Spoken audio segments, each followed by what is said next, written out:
¿Sabías que en el continente americano existen dos confederaciones? Sí, el continente americano en cuestión de fútbol está dividido en dos confederaciones. La Confederación de Norteamérica, Centroamérica y del Caribe, mejor conocida como CONCACAF, y la Confederación Sudamericana de Fútbol, conocida como CONMEBOL. Cada una de ellas tiene sus torneos. Las plazas de los mundiales se otorgan de diferente forma. Existen diferencias económicas enormes entre una y otra. Y no hablemos de la diferencia de nivel futbolístico que hay entre ambas. Pero, ¿por qué están divididas? Bueno, para responder a esa pregunta tendremos que remontarnos al nacimiento de cada una de ellas, sus orígenes y todas las cuestiones económicas que hay detrás, porque no olvidemos que no solo tienen que ver las distancias, también los intereses políticos podrían estar metiendo mano en eso. No te despegues del video y quédate hasta el final y descubramos juntos qué está pasando con las dos confederaciones de América. No olvides suscribirte al canal y activar la campanita. Comenzamos. La división de estas confederaciones casi podríamos decir que inicia desde su fundación. La CONMEBOL nace en el año de 1916 en conmemoración de los 100 años de la independencia de Argentina. Se creó un pequeño torneo de fútbol integrado por varios países, como parte de los festejos. El torneo estaba integrado por las selecciones de Argentina, Uruguay, Brasil y Chile, que terminó siendo un gran éxito, por lo que los llevaría a organizar el Campeonato Sudamericano de Fútbol. Digamos que es lo que hoy en día conocemos como la Gran Copa América. De la misma forma vio la luz la Confederación Sudamericana de Fútbol, institución que se encargaría de la organización de uno de los torneos más antiguos del mundo. Conforme avanzaron los años, los países restantes de Sudamérica se fueron uniendo a dicha institución para tener la oportunidad de jugar el prestigioso torneo. El primero fue Paraguay en 1921. Le siguió Perú en 1925, para 1926 Bolivia y Ecuador en 1927. Colombia tardó 10 años en unirse, pues se integraron hasta 1936, y para terminar Venezuela, que terminó de completar la confederación en 1952. Para ese entonces, la CONMEBOL ya contaba con muchísima experiencia y el desarrollo del fútbol avanzaba a pasos agigantados, pues ya tenían toda una estructura consolidada. El fútbol ya era parte fundamental en la vida diaria. Pero, ¿qué pasaba con la parte norte y centro del continente?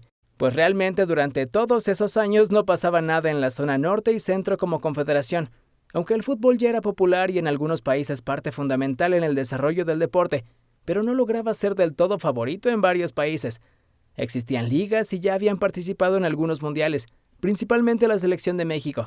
Pero en Estados Unidos y Canadá no era el deporte más importante, por lo que el fútbol no pasaba de ligas amateurs. Existían dos confederaciones, la antigua NACF, que representaba a Norteamérica y había sido fundada en 1946, y la CCCF, que era la institución que llevaba las riendas en el centro y el Caribe, que habían fundado en 1937. Y no fue hasta 1961 en el que nació la CONCACAF, tal cual la conocemos. Y para que eso pasara tuvieron que unirse las dos confederaciones de la zona.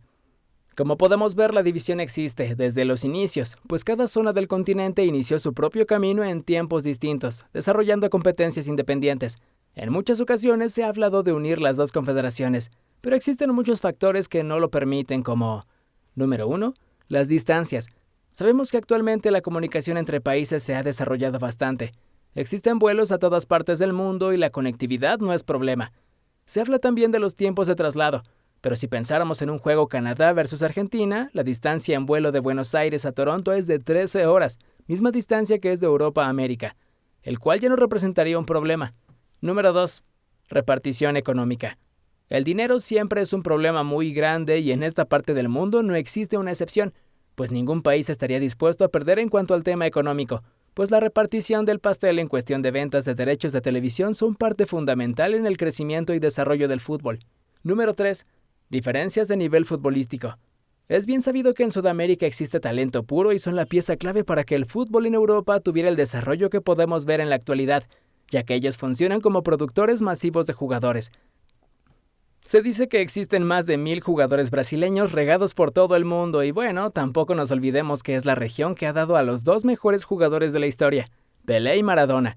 Actualmente Lionel Messi se encuentra en ese proceso. Diferente a lo que pasa en la zona de CONCACAF, que desafortunadamente el fútbol no ha tenido el desarrollo que ellos esperaban, pues las ligas no han logrado dar el salto de calidad que se espera y la producción de jugadores es mínima, pues son grandes consumidores de la producción de jugadores sudamericanos. Estas son las razones principales por lo cual las dos confederaciones no han logrado unirse.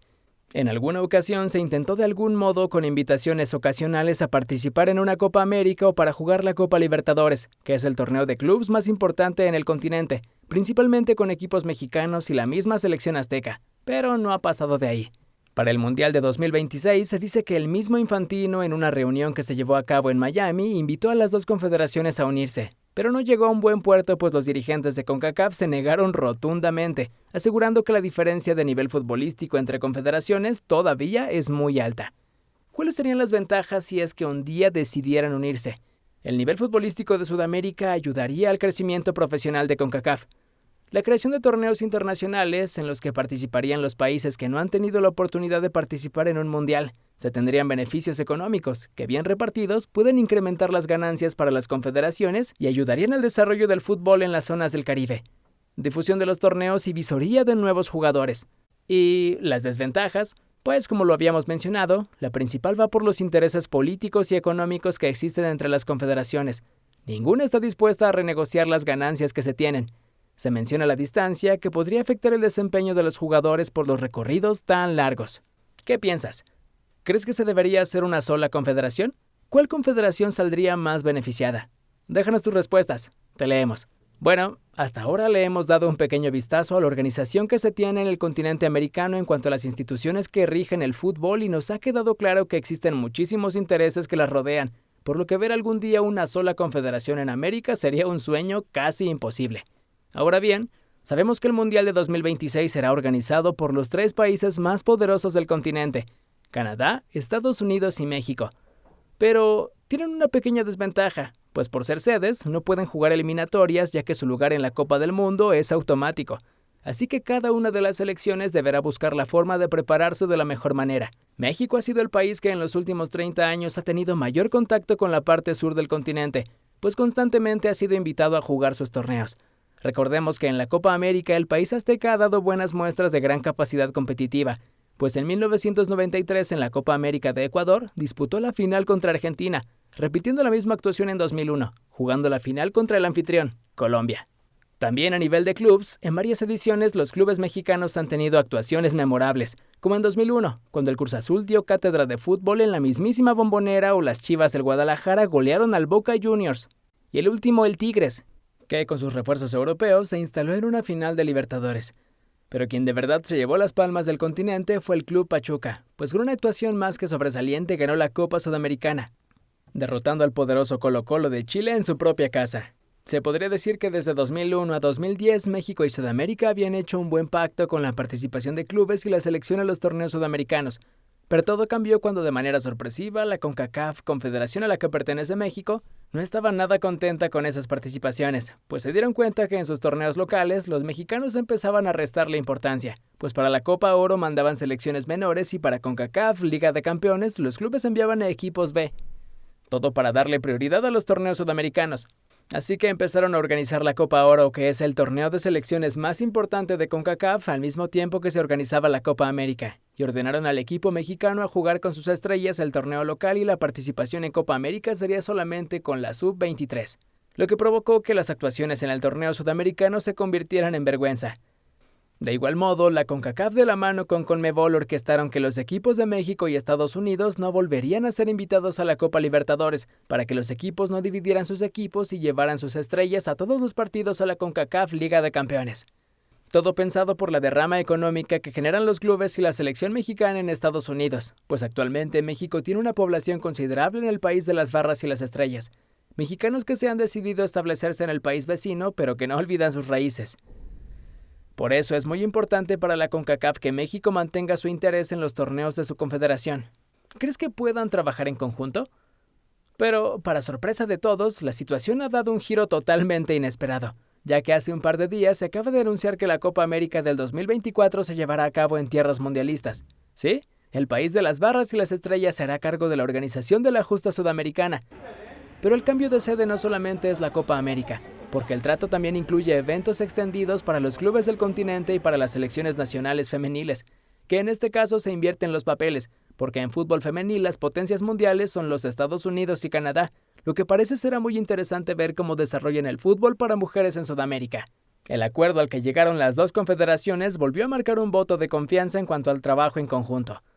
Muchas relaciones futbolísticas en la región resultaron profundamente afectadas después de 2015, cuando una investigación de corrupción dirigida por el Departamento de Justicia de Estados Unidos llevó a que decenas de funcionarios del fútbol y marketing de todo el continente fueran detenidos y condenados. Los derechos para la televisión de la Copa América, el torneo sudamericano creado hace más de 100 años, fueron cruciales en algunos de estos casos, y dos ex ejecutivos de televisión acusados de otros delitos están siendo juzgados actualmente en Nueva York.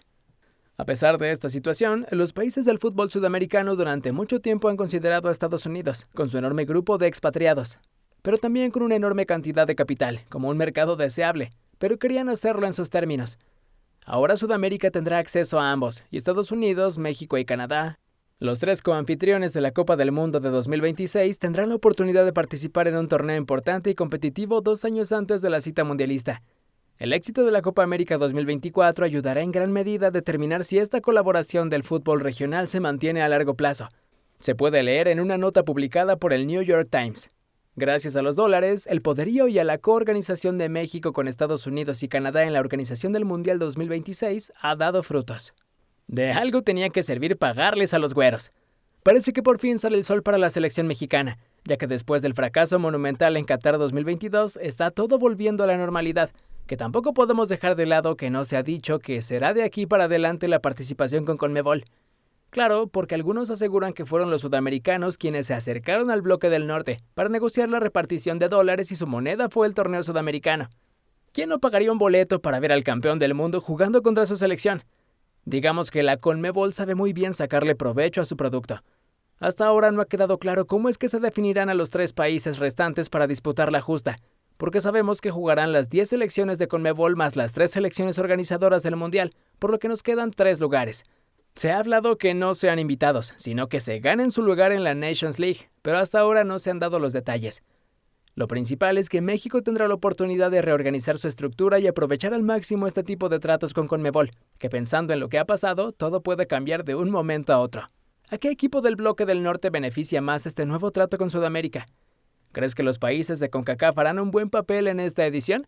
Déjanos tus comentarios, te leemos. Por ahora nosotros nos tenemos que despedir, pero no olvides dejar el pulgar arriba y recuerda, estamos conectados por el fútbol. ¡Hasta pronto!